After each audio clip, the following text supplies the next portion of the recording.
Assalamualaikum warahmatullahi wabarakatuh. Di tengah senja yang hangat, istana Raja Daud di Yerusalem bersinar di bawah cahaya matahari yang merayap perlahan ke ufuk barat. Raja Daud, seorang pemimpin yang diurapi, melangkah di atas sotoh istana dengan pandangan penuh pemikiran. Seiring langkahnya yang tenang, dia merenungkan perjalanan panjangnya, dari masa pengungsian hingga kemenangan atas Goliat. Seorang pelayan mendekatinya, "Raja Daud, senja yang indah hari ini, bukan?" Daud tersenyum setengah hati. Indah, namun terkadang keindahan bisa menyembunyikan bayangan yang gelap. Pelayan itu, dengan rasa ingin tahu, bertanya, ada sesuatu yang mengganggu pikiran raja.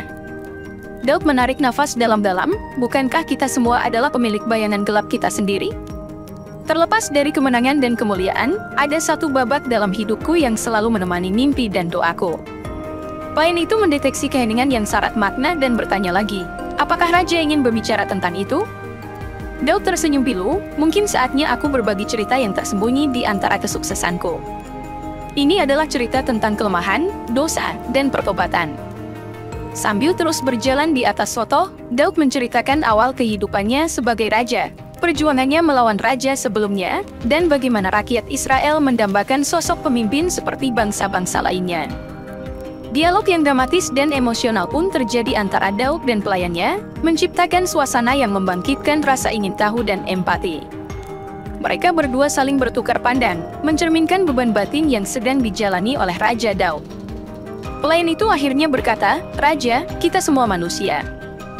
Dan setiap kisah memiliki ruang bagi kelemahan dan kesalahan.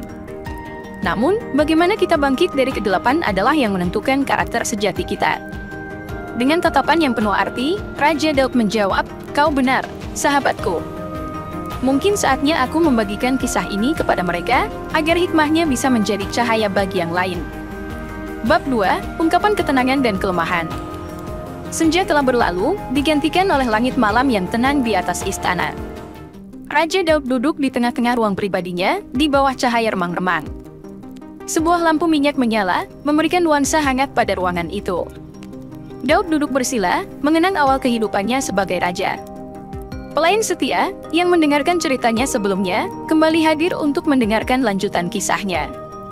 Dengan penuh gairah, Raja Daud melanjutkan, perjalanan saya bukanlah jalur yang mudah. Menggantikan Raja Saul, yang mati dalam tragedi peperangan, adalah tugas yang berat. Tapi di sanalah awal segalanya. Pelayan itu mengangguk, menunjukkan perhatiannya pada kata-kata raja. Saul adalah raja pertama, dan dia meninggalkan jejak kehancuran karena ketidaksetiaannya pada Tuhan, ujar Daud. Tatapannya kosong mengingat kisah masa lalu. Rakyat Israel, pada suatu hari, merindukan pemimpin seperti bangsa-bangsa lainnya. Mereka ingin seorang raja yang dapat dilihat, dirasakan, seperti sosok manusia biasa. Mereka meminta Nabi Samuel untuk mengurapi seorang raja bagi mereka, tambahnya sambil merenung. Pelayan itu bertanya dengan lembut, apakah raja merasa berat untuk menggantikan Raja Saul? Daud tersenyum getir, sungguh, itu adalah panggilan yang tak terduga.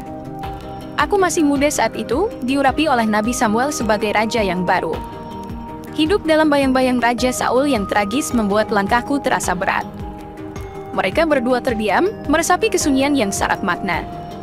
Kemudian, Raja Daud melanjutkan, namun, dengan berjalannya waktu, Tuhan membukakan jalan bagiku. Kemenangan atas Goliat membuktikan bahwa aku adalah pilihannya. Pelayan itu bertanya lagi, namun, Raja, setiap kemenangan pasti diikuti dengan ujian. Apa yang terjadi setelah kemenangan itu? Dengan perasaan yang dalam, Raja Daud memandang jauh ke depan. Kemenangan itu membuka babak baru, tetapi juga membawa bayangan yang lebih gelap dalam hidupku. Bayangan yang membawa dosa besar yang mungkin tak akan pernah kulupakan. Bab 3, Dosa Zina dengan Batsheba. Suasana dalam ruangan semakin hening ketika Raja Daud melanjutkan kisahnya. Cahaya lampu minyak yang remang-remang menyinari wajahnya yang penuh pemikiran. Daud memulai, pada suatu petang, ketika langit dipenuhi warna senja, aku berjalan-jalan di atas sotoh istana. Dan disitulah awal dari satu dosa besar yang menghantui hatiku. Pelayan itu, dengan mata penuh kepedulian, bertanya, apa yang terjadi, Raja? Ketika aku melihat Batsheba, seorang perempuan cantik, sedang mandi dari sotoh itu, keinginan yang gelap menghampiriku, ucap Daud dengan suara yang terguncang. Pelayan itu tak berkata apa-apa, memberikan ruang pada raja untuk menceritakan pengalamannya. Daud melanjutkan, keindahan Batsheba menyihirku, dan aku memerintahkan agar dia dipanggil ke istana. Dalam kelemahanku, aku melakukan dosa zina dengan perempuan itu. Pelayan itu terkejut, tapi tetap berusaha memahami beban hati raja. Raja, setiap manusia memiliki godaan dan ujian. Bagaimana ceritanya melanjutkan? Dengan suara yang penuh penyesalan, Raja Daud menjelaskan, ketika Batsheba memberitahuku bahwa dia mengandung, ketakutan merayap di dalam diriku. Aku takut rahasia dosaku terbongkar.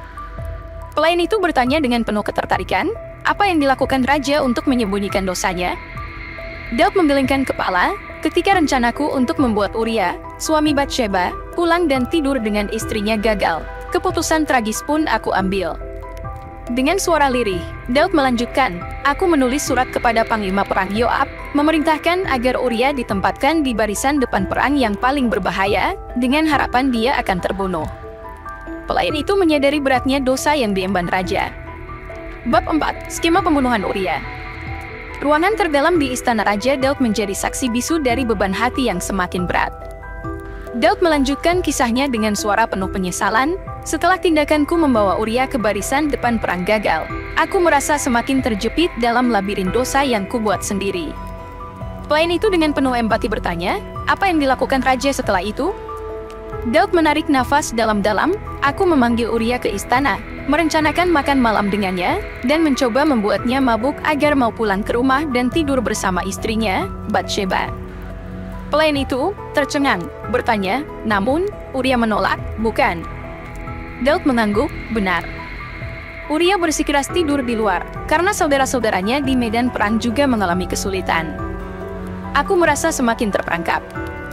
Dalam suasana yang semakin tegang, Daud melanjutkan, pada hari berikutnya, aku mencoba lagi. Aku mengundang Uria untuk makan bersamaku dan memberinya minuman dengan harapan dia mabuk dan mau tidur bersama istrinya.